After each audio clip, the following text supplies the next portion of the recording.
ai eagle ne falcon ne mama eagle sa lin falcon sa tinh nhẹအဲ့တော့သိငှက်နဲ့လင်းယုံနဲ့ဘာမှမဆိုင်ဘူးအခုပြောမဲ့အကြောင်းအရာဟာလင်းယုံငှက်တဲ့အကြောင်းအဲ့တော့ရိုက်လို့ရှိရင်လင်းယုံမျိုးဆက်၈ခုရှိတယ်ဆိုတာစတွေ့တယ်အဲ့လင်းယုံမျိုးဆက်၈ခုထဲမှာနော်အမေရိကန်လင်းယုံအမေရိကန် eagle ပေါ့နောက်တစ်ခုက black eagle နောက်ဘာ eagle ညာ eagle အများကြီးရှိတယ်အခုကျွန်တော်ပြောမှာ American eagle American လင်းယုံအမေရိကန်က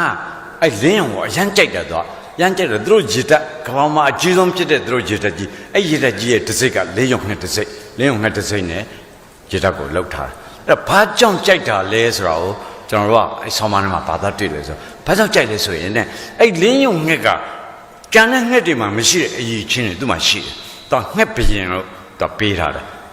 ဘာသာရှိလဲဆိုရင်ねကဘာပေါ်မှာတဲ့ဘယ်တဝါမှနေကိုဒီလိုတိုက်ရိုက်ကြည့်လို့မရအောင်မကြည့်နိုင်ဘူးလင်းယုံရဲ့မျက်စိကဘယ်လောက်ထိတောက်လဲဆိုရင်နေကိုမျက်နှာချင်းဆိုင်ပြီးအကြိုက်ကြည့်နိုင်တယ်အဲ့လောက်တောက်တဲ့မျက်လုံးရှိတဲ့လင်းယုံနောက်ခြေသက်လက်သေးတွေကဓာတ်တွေလှန်နေလို့ပြတ်ရှာတယ်အဲ့ဓာတ်တွေလှန်နေလို့ပြတ်တော့သူဘာသုံးလဲဆိုတော့သူကြိုက်တဲ့သားကောင်းတွေတွေ့လို့ရှိရင်အဲ့ဟိုးအမြင့်ကြီးကနေပြီးတော့အင်မတန်တောက်တဲ့မျက်လုံးနဲ့တောထဲမှာလှမ်းကြည့်လို့ထားလိုက်ပါတော့သမင်ကောင်သူကြိုက်ပြီဆိုရင်ဝုန်းဆိုအမြန်ဆုံးပြေးစင်တယ်အဲ့ခြေသက်လက်သေးနဲ့ကုတ်ချစ်ပြီးတက်သွားတယ်တက်သွားပြီးအံဩဇာခေါင်းတာအဲ့ဒီလင်းယုံဟာအဆာစားတဲ့အချိန်မှာမြေကြီးပေါ်မှာတော့လကောတက်ကိုင်းပေါ်မှာတော့လကောနားပြီးဘယ်တော့မှမစားဘူးအဲ့လိုကုတ်ချီသွားပြီးတော့နှုတ်သီးနဲ့ပေါက်စားပြီးတော့မစားချင်တော့ပြစ်ချပလိုက်တယ်ဒါမှမဟုတ်စားလို့ကုန်သွားရင်ပြစ်ချပါလိုက်အဲ့ဒီလိုလင်းယုံနော်အဲ့ဒီလင်းယုံကနောက်တစ်ခုကကဘာပေါ်မှာတဲ့မုံတိုင်းကိုမကြောက်တဲ့ငှက်နှစ်မျိုးပဲရှိတယ်လင်းယုံနဲ့ဇင်ရောမုံတိုင်းကိုမကြောက်ဘူးတဲ့အဲ့ဒီအရေးချင်းတွေကြောင့်အမေရိကန်လူမျိုးတွေကလင်းယုံကိုကြိုက်တယ်ပေါ့နော်အဲ့တော့အဲ့လင်းယုံမှာတဲ့တဘာဝကပေးထားခြင်းထူထားတဲ့အရာနှစ်ခုရှိတယ်ဟောတချို့ဆောင်းမတွေကြဘယ်လိုရေးလဲဆိုအဲ့ဒါရစိတ်ကူးကျင်တာပါတကယ်ရှိမှရှိမှာပါညာတကယ်ရှိခြင်းမရှိခြင်းကျွန်တော်တို့နဲ့မဆိုင်အဲ့လင်းယုံအကြောင်းကိုသူတေသနာလုံးတော်မယ်ဆိုရင်တော့ဆိုင်ကောင်းဆိုင်မယ်ကျွန်တော်တို့အခုလိုချင်တာအဲ့စာဖတ်လိုက်တာဒီထဲရောက်တယ်ဒီဘက်ကိုဘယ်လိုပို့မလဲအဲ့တော့ဘာရေးရလဲဆိုတဘာဝပေးအကျိုးများနှစ်ခုရှိတယ်တစ်ခုကအရန်အသက်ရှိတယ်အဲ့လင်းယုံကနှစ်80ထိလင်းယုံနဲ့နေခွင့်ရှိတယ်အသက်ရှိတယ်ဒုတိယကလင်းယုံငှက်တွေဟာတဲ့9လတိတိအစာမစားရေမတော့ဖ ೇನೆ နေလို့ရအဲ့နှစ်ချက်အာသာချက်ရှိတယ်အဲ့ဒီကျွန်တော်တို့စိတ်ဝင်စားသိမကောင်းနေဘူးလင်းယုံဆိုတာအဲ့လိုပါလားတိုင်ဒီတဲပဲ၆လာနောက်လင်းယုံနဲ့အစာကျွေးတဲ့အကြောင်းတွေပါလေအများကြီးပဲကျွန်တော်မပြောတော့ဘူးထားတော့နောက်အဲ့ဓာတွေကြောင့်အမေရိကန်လူမျိုးတွေကလင်းယုံကိုသိကြိုက်တယ်တိတက်စိတ်ကူးရင်လာတယ်ရှိသေးတယ်အပေါက်ကလေးချင်းချင်းလေးအဲ့ပေါက်ကလေးချင်းချင်းလေးတွေကိုအကြီးဖြစ်တဲ့ခုနအမေရိကန်လင်းယုံဆိုတာဟိုဘက်အတောင်ဒီဘက်အတောင်ဖြန့်တိုင်းရင်10ပေရှိတယ်အဲ့လောက်10ပေရှိတဲ့လင်းယုံကြီးကကြောက်ချက်ဒီလောက်အပေါက်ချင်းချင်းလေးတွေကိုဝင်တိုးဝါအထဲဝင်သွားတယ်ပြီးတော့ပြန်ထွက်လာတယ်အဲ့ဒါအမေရိကန်လူမျိုးတွေကအံ့ဩပြီးတော့အဲ့မှာ CCTV တက်ပြီးကြည့်တော့အဲ့နာကျရင်ခန္ဓာကိုယ်ကိုကြုံရတယ်ကြုံပြီးတော့အထက်ရောက်တော့မှကြီးသွားတယ်အဲ့ဒီလူမျိုးတွေတော့ဒါတဲ့ဟုတ်တယ်မဟုတ်တာထားအဲ့ဒါကြောင့်သူတို့ကြိုက်တယ်ပေါ့နော်စိတ်ဝင်စားတာမရှိသေးဘူးစိတ်ဝင်စားတာဘယ်မှာစရှိလဲဆိုတော့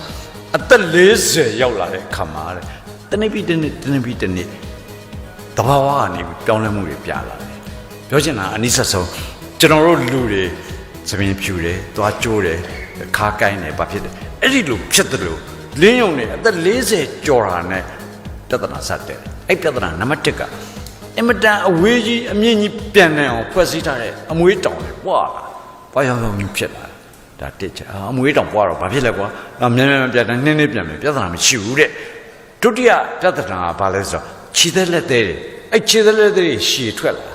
အရှည်ထွက်လာတဲ့ခြေသက်လက်သေးကကျွန်တော်တို့လူတွေရဲ့ခြေသက်လက်သေးရှည်သလိုမဟုတ်ပဲနဲ့အသားကြီးတွေရွယ်ဗက်လက်ကြီးရှည်ထွက်လာအဲ့ဗက်လက်ကြီးတွေရှည်ထွက်လာတော့ဘာဖြစ်လဲဆိုဘယ်သားကောင်ကိုမှအဲ့ဒီဗက်လက်ရှည်ထွက်လာတဲ့ခြေသက်လက်သေးနဲ့တက်ခိုက်လို့မရတော့ဘူးဘယ်သားကောင်မှကိုယ့်လိုချစ်လို့ပြန်လို့တက်လို့မရတော့ဘူးအဲ့ထွက်လာတာအသားတွေဗက်လက်ကြီး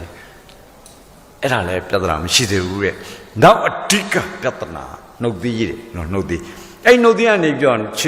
ည်ထွက်လာတာအကျော်တွေကြီးပဲဗက်လက်ကြီးအဲ့အကျော်တွေကနည်းနည်းတနေ့နည်းနည်းရှည်လာလိုက်တာနှုတ်သီးဟားလိုက်လို့ရှိရင်အဲ့ရှည်ထွက်လာတဲ့အကျော်တွေကဟားလို့မရတော့ အဲ့ဒီအဓိကပြဿနာအဲ့ဘာဖြစ်လို့လဲဆိုတော့အစာစားလို့မရတော့ရေတောက်လို့မရတော့အဲ့နှုတ်သီးရနေပြီးတော့ဗလက်ကြီးတွေထွက်လာလို့ဟာလို့မရတော့အဲ့ဒီမှာအငတ်ခံရတော့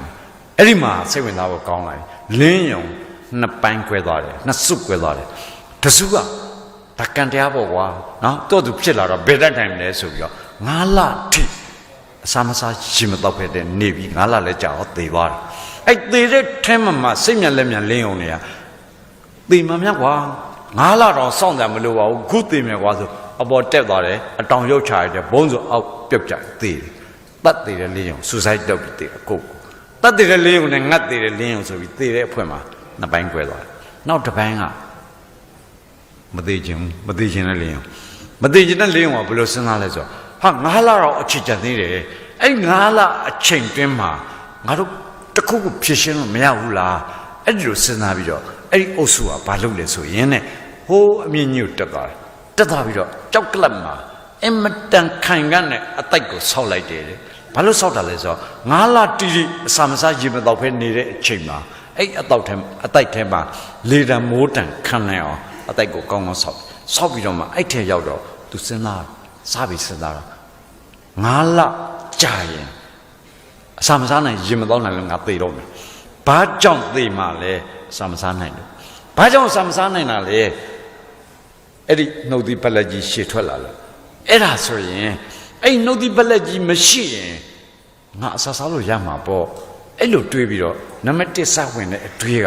အဲ့ဒီငါ့ကိုသိစေမဲ့နှုတ်သီးပလက်ကြီးကိုငါဖယ်ထုတ်ပြရမယ်ဆိုတဲ့အသည့်ကိုရလိုက်တယ်ရလိုက်တဲ့အချိန်မှာစပြီးတော့ကြောက်သားကြောက်ချက်တွေနဲ့အဲ့ဒီနှုတ်သီးပလက်ကြီးရှေ့ထွက်လာတာကိုတိုက်တယ်ဖြတ်တယ်ပုတ်တယ်တိုက်တယ်တနည်းနည်းနည်းပဲပြီးတယ်ဘာလို့လဲဆိုတော့အရန်နာတဲ့ခါမှာရပ်ထားလိုက်တယ်မလုပ်ချင်ဘူးဆက်ပြီးဒါပေမဲ့အဲ့ဒါကြီးမလုပ်ရင်9 လကြော်တာနဲ့ငါမစားနိုင်မတော့နဲ့သေတော့မှာပဲအဲ့တော့အဲ့ဒါကြီးမရှိမှငါအသက်ရှင်မယ်အဲ့ဒီလိုတွေးနဲ့နောက်ဆုံးအဲ့ပလက်ကြီးပြုတ်ကြသွားတော့နှုတ်သီးဟာရတော့တိတ်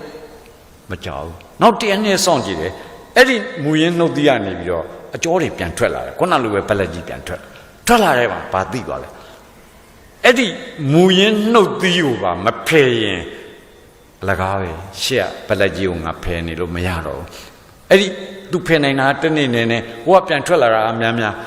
အဲ့ဒီအတွက်မူရင်းနှုတ်သီးကိုပါဖယ်ရမယ်ဆိုပြီးတော့တဲ့မူရင်းနှုတ်သီးအပါကိုကြောက်ချက်တွေနဲ့သွေးတာတိုက်တာပုတ်တာအဲ့ဒီအသားဘက်လက်ကိုဖယ်ရတာထက်စပေါင်းများစွာပို့ပြီးနာပို့ပြီးခက်ဒါပေမဲ့မရမကဖယ်လိုက်တာနောက်ဆုံးနှုတ်သီးလုံးဝမရှိနှုတ်သီးငုံတီနဲ့လင်းယုံလေဘာမှဆက်လုပ်လို့မရအောင်နှုတ်သီးကိုဖယ်ပစ်လိုက်ပြီးဘာဖြစ်လဲ तू မသိဘူးအတိုက်ထဲမှာဒီတိုင်းစောင်းရနေပြီးတော့တလခွဲကြာတဲ့အချိန်မှာအဲ့ဒီ तू ဖယ်လိုက်တဲ့နှုတ်သီးကနေအသက်ပြန်ပေါက်လာမှအံဩစာကောင်းတကယ့်ကိုလင်းယုံငှက်ပြိုတကောင်ရဲ့နှုတ်သီး तू ပြန်ရလိုက်တယ်အဲ့ဒီမှာစောစောကပြောနေတဲ့ wisdom ဆိုတဲ့အင်္ဂလိပ်လိုပြောတဲ့ပညာအဲ့ပညာလင်းနဲ့ပွင့်သွားတယ်မကောင်းတဲ့အဟောင်းတွေကိုဖျက်ထုတ်လိုက်ရင်ဖယ်ထုတ်လိုက်ရင်ကောင်းတဲ့အသက်တွေရတယ်အဲ့ဒီသူတွေရလိုက်တယ်အဲ့ဒီငယ်ကရလိုက်တဲ့ချိန်မှာအားတက်သွားတယ်ငါမှမကောင်းတာလေငါ့ကိုအကျိုးမပြုတာလေဘာတွေကြံသေးလဲအမွေးတွေပွားရောင်းလာတယ်ပွားရောင်းလာလို့မပြန်နိုင်တော့ဘူးအေးအဲ့ဒီမကောင်းတာတွေကိုငါနှုတ်မယ်ပယ်မယ်ဆိုပြီးတော့တဲ့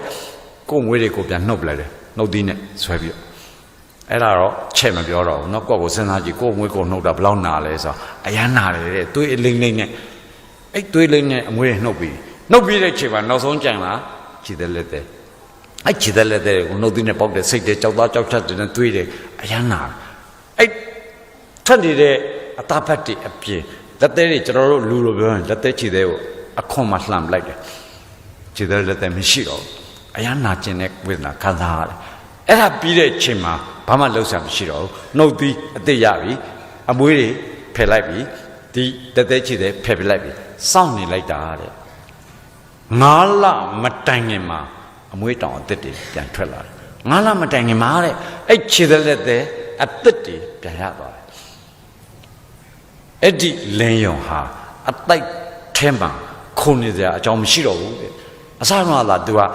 तू သေတော့မှာပဲဆိုပြီးတော့အေးဆေးနေကြလို့အတိုက်လောက်တာ ကိုးချက်မုံတိုင်းတိုက်လာတာအဲ့ဒီမုံတိုင်းကိုမကြောက်တဲ့လင်းရောင်ငှက်ဟာအတိုက်ကိုစွန့်ပြီးတော့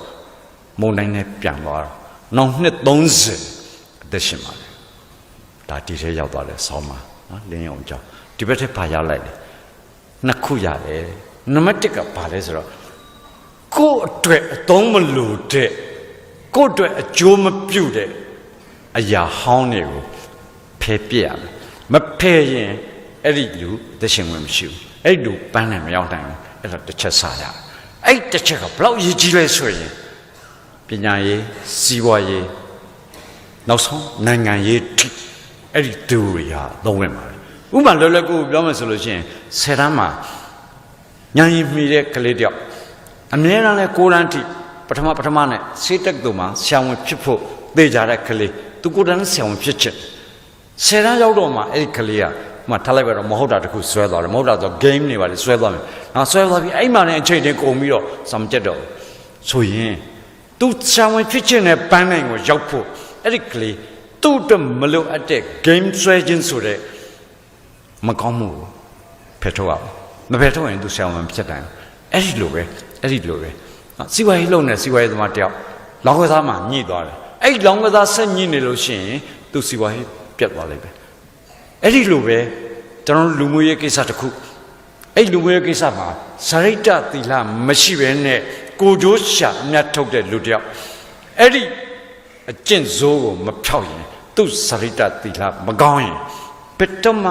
အဲ့ဒီပရဟိတကိစ္စမအောင်မြင်နိုင်ဘူးအဲ့လိုပဲဆက်စင်လာဒီနေ့ခေတ်နေစဉ်းစားရင်ကျွန်တော်တို့ကိုကြိုက်တဲ့ဆိုအောင်ကိုတင်လိုက်ပြီကျွန်တော်ဒီမိုကရေစီဆိုပန်းနိုင်ကိုသွားတယ်အဲ့သွားနေတဲ့အချိန်မှာအသုံးမဝင်တဲ့အကျိုးမဖြစ်တဲ့လူဟောင်းတွေမူဟောင်းတွေအဲ့ဒါတွေကိုမပယ်နိုင်ရင်ကျွန်တော်ပန်းနိုင်ဖြစ်တဲ့အဲ့ဒီနေရာကိုဘယ်လိုလုပ်ရောက်ပါလဲဒါ theory ပဲလောကကြီးမှာအဲ့ဒီလင်းုံငှက်တွေစီရလိုက်တဲ့ကိစ္စဟာကျွန်တော်တို့ဘဝအတွက်ကျွန်တော်တို့သွားမဲ့ပန်းနိုင်အတွက်အနောက်ရှက်ခက်ခဲဖြစ်စေတဲ့အဟောင်းတွေကိုဖယ်ပြရမယ်အဲ့ကြမှာအသက်တွေရောက်လာမယ်ဒါပထမဆုံးစရတဲ့သင်ခန်းစာဒီဘက်ထဲကိုရောက်တယ်အဲ့ဒါ wisdom ဆိုတာအဲ့ဒါပြောတာဒုတိယရတာကဘာလဲဆိုတော့ဟုတ်ပြီတဲ့ဖယ်ရမယ်ဆိုတော့မသိမယ်ဒါပေမဲ့မင်းထပ်သိရမယ်အရာကအဲ့လိုဖယ်တာဟာနံပါတ်1မလွယ်ဘူးတဲ့ခက်တယ်ခက်ဖယ်ရမယ်နံပါတ်2ကနာကျင်ဒုက္ခတွေခံစားရလိမ့်မယ်အဲ့နှစ်ချက်စရမင်းပစ္စည်းအဟောင်းတွေကိုဖယ်ရမယ်မကောင်းတဲ့အကျင့်ဆိုးစရိုက်ဆိုးတွေကိုဖယ်ပြရမယ်ဖြုတ်ပြရမယ်အဲ့ဒါဟုတ်ပြီအဲ့လိုဖယ်ရင်ဖြစ်လာနိုင်လားဘာလဲဆိုတော့လွယ်ကူမရဘူးခက်တယ်နံပါတ်2ကနာကျင်နဲ့ဒုက္ခခံစားရလိမ့်မယ်ဒါပဲအဲ့ဆောင်းမှာဒီထဲကနေဒီဘက်ကိုလျှောက်သွားဒါဒီကနေ့ကျွန်တော်ပြောခဲ့တဲ့တုတ္တစပေနှစ်ပုဒ်ပါနောက်ဒီထဲဝင်တယ်ဒီဘက်ကိုကျွန်တော်တို့အကျိုးရှိအောင်ဘယ်လိုတွေးတယ်ဆိုတာပြောပြပြီ